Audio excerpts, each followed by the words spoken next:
Hey guys, so today I just want to talk about my journey. First, I'd like to go into obviously when I was 9 years old.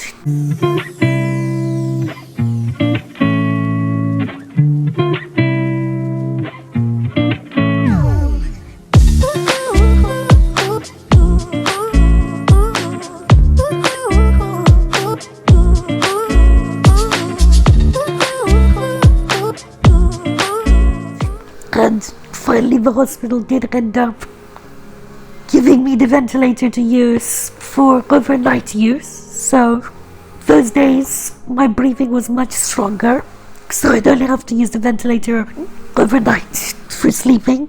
I didn't need it during the day at all. But regardless of how reliant or unreliant, as the case was, I was on the ventilator, the doctors still were quite insistent to my parents that my life expectancy wouldn't reach past 12. And that's a lot of hospitals, including Great Ormond Street hospitals, were completely refusing the idea that I'd make it anything past the age of 12, and it would be a miracle if I did. Well, guess what? I'm now 38 and I'm still here, so don't always believe what doctors say. Go with what your body says and how you feel in your own health. And most importantly, push your brain to the max, because that's what's going to keep you going in the end. It's not the body, it's all about what the brain does and how our brain operates to push us on a daily basis. So that's doctors' expectations, as usual. Not great, not so encouraging.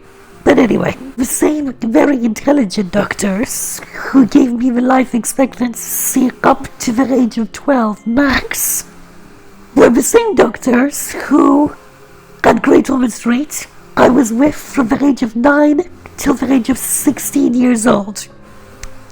Now, once we set up this night ventilator, after about 6 months, I started having really bad coughs. When I say coughs, I don't mean normal coughs. I mean the kind of coughs where it would suddenly come on and I would be coughing for 7-8 hours straight every day, to the point where I felt like I was gonna pass out, because it's proper like an infection, chest infection kind of cough. It wasn't light, and we'd end up having to put me on the bed with my parents and doing chest physio all over the chest, which is something really painful and dangerous to the ribcage. But this is what the doctors at Great Ormond Hospital told us to do, because it was the only way to keep my airways open, by lying me down. Otherwise I would actually pass out from so much coughing. And me and my parents asked the same doctors for 7 years, this kind of coughing is not normal. She never used to have it. Where is it coming from? Why has it started? Can't we do anything about it? The doctor said no, there's nothing we can do about it. It's probably her body just reacting to the ventilator. There's nothing we can do. There's nothing we can do. We don't know what it is. It doesn't make any sense. Well, as usual, nothing makes any sense to the doctors, especially when it comes to something so rare, I guess. So when I finally turned 16 years old, obviously I've come out to the child category. So we moved from Great Ormond Street Hospital to the Royal Brompton Hospital, which is the leading hospital in the country for lung and heart, basically respiratory disorders. So we moved there, and I've been given this consultant, probably the best consultant, the best doctor, the most knowledgeable doctor I've ever met in my entire life. She still is, today, 22 years later, the best doctor I've ever had the privilege of knowing. She's an extraordinary woman. She was leading the whole respiratory ward at the Brompton.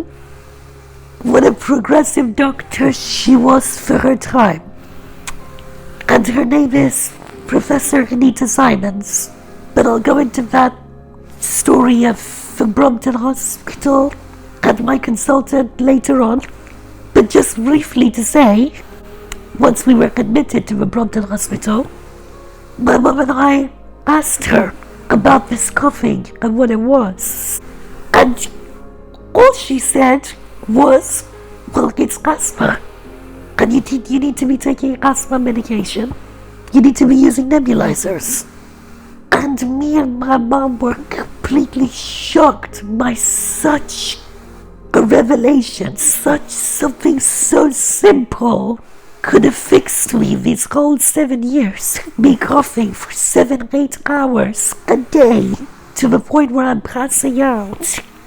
And Great Ormond Street Hospital had no idea, which is just completely unacceptable and ridiculous for a child to go through such a traumatic event every day for 7 years on the part of Great Ormond Street Hospital.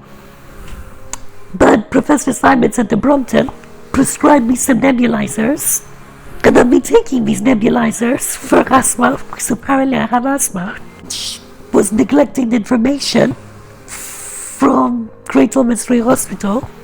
And I've been taking one nebulizer a day for the last 22 years. And I have an asthma attack now, maybe 5-6 times a year. And that's just unbelievable. 5-6 times a year compared to every day for 7 years. This issue could have been resolved so easily and so simply.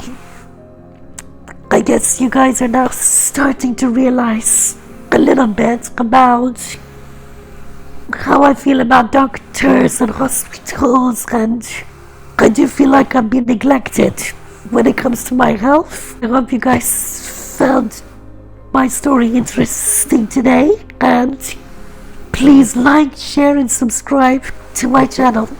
See you in the next video.